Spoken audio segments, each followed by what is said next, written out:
Hello बच्चों, चलिए प्रश्न को देखते हैं। स्तंभ 1 को स्तंभ 2 के साथ मिलाइए और नीचे दिए गए संकेतों से सही विकल्प का चुनाव कीजिए। स्तंभ 1, स्तंभ 2। ए, गुणसूत्रों के तर्कों मध्यांश की ओर गति। पहला, पैक्टिन।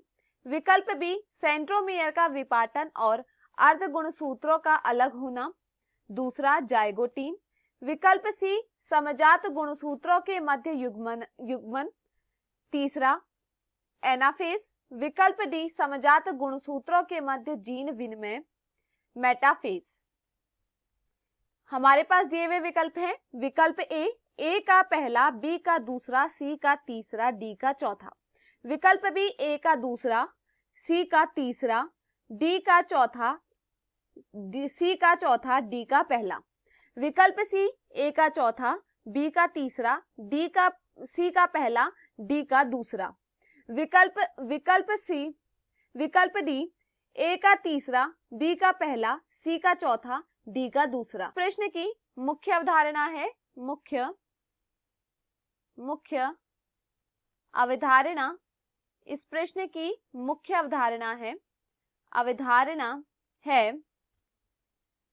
कोशिका चक्र। इस प्रश्न की मुख्य अवधारणा है कोशिका चक्र। देखिए, अगर बात की जाए कोशिका चक्र के विषय में कि कोशिका चक्र क्या है, तो देखिए कोशिका चक्र में क्या देखी जाती है, दो अवस्थाएं देखी जाती है। एक अवस्था को कहते हैं आई प्रावस्था, एक को कहते हैं आई प्रावस्था और दूसरी को कहा जाता है एम प्रावस्था। यह कोशिका चक्र में पाई जाती है, आई प्रावस्था एवं एम प्रावस्था। देखिए, अगर हम बात करें आई प्रावस्था की, तो आई प्रावस्था में क्या देखा जाता है, आई प्रावस्था में होते हैं तीन अवस्थाएं, जीवन अवस्था, एस अवस्था एवं G2 अवस्था। वहीं अगर हम बात करें एम प्रावस्था की, तो एम प्रावस्था में क्या देखा जाता है, एम प्रावस्था में देखी जाती है पूर्वावस्था,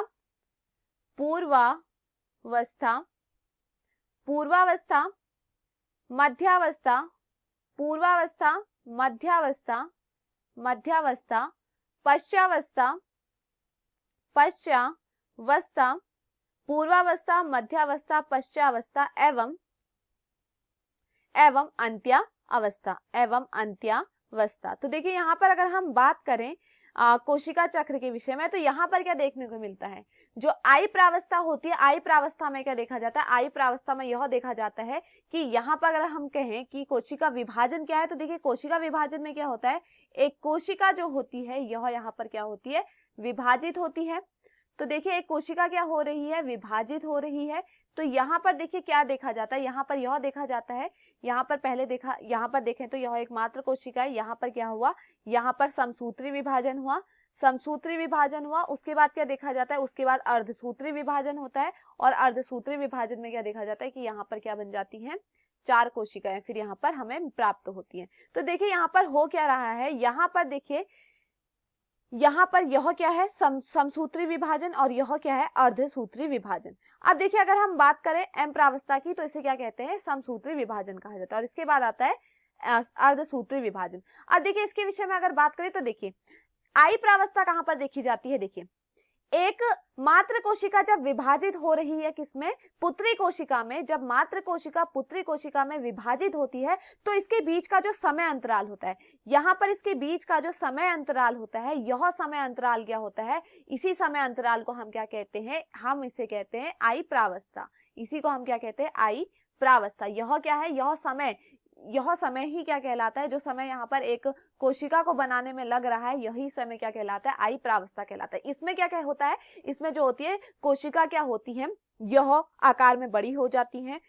यहाँ पर जो डीएनए होता है, डीएनए क्या होता है, यहाँ पर डीएनए की प्रतिकृति होती है। तो यह अवस्था कब देखी जाती है, एक मात्र कोशिका से पुत्री कोशिका के बनने से पूर्व।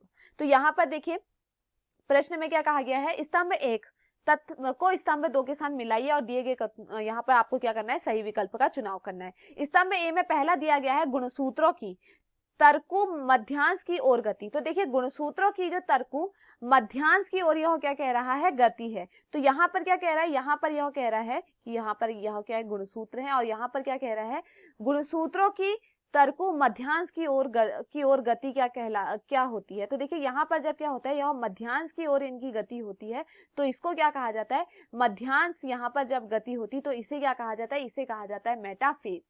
तो इसे क्या कहा जाता है, मेटाफेज। तो ए का क्या होता है, ए का होता है मेटाफेज, ए का होता है मेटाफेज। इसका क्या है, चौथा है, ए का क्या है, चौथा। उसके बाद अगर हम बात करें,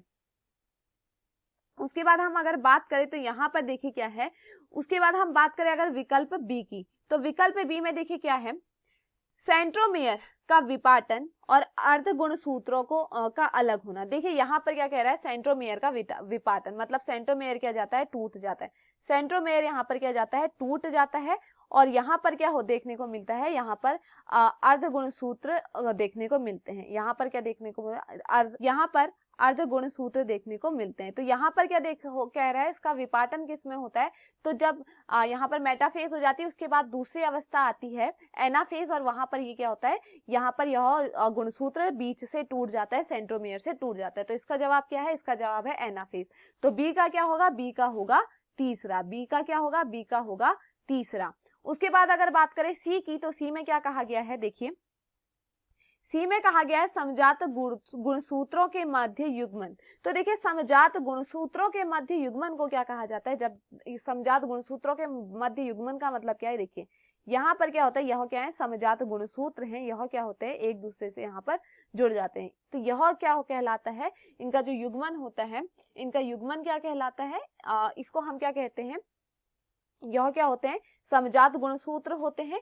और इनके युग्मन को क्या कहा जाता है, यह हमें कहां पर देखने को मिलता है, तो यह हमें देखने को मिलता है जाइगोटीन में। यह हमें किस में देखने को मिलता है, जाइगोटीन। तो इसका विकल्प क्या है, विकल्प 2।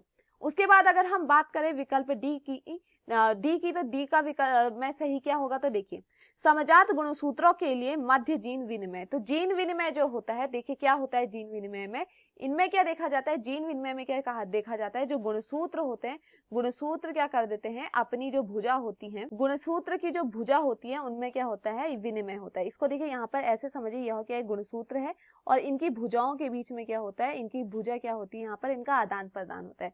भुजाओं का यहाँ पर क्या देखा जाता है, आदान प्रदान देखा जाता है। तो ये किस में देखा जाता है, यह देखा जाता है पैकेटीन में। तो इसका क्या होता है, डी का क्या होता है, पहला होता है।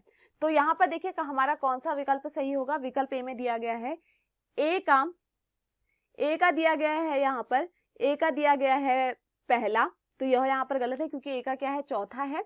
विकल्प बी में क्या दिया गया है, ए का दिया गया है दूसरा, तो यह भी यहाँ पर गलत होता है क्योंकि ए का है चौथा। विकल्प सी दिया गया है ए का चौथा, तो यह सही होता है। बी का यहाँ पर दिया गया है तीसरा, यह भी सही होता है। सी का यहाँ पर दिया गया है दूसरा, यह भी सही होता है। और डी का यहाँ पर दिया गया है पहला, यह भी यहाँ पर क्या होता है, सही। तो दिए हुए विकल्पों में हमारा यहाँ पर कौन सा विकल्प सही होता है, विकल्प। तो देखिए दिए हुए विकल्पों में हमारा सही विकल्प है विकल्प सी। मैं आशा करती हूँ आपको समझ में आया हो। धन्यवाद।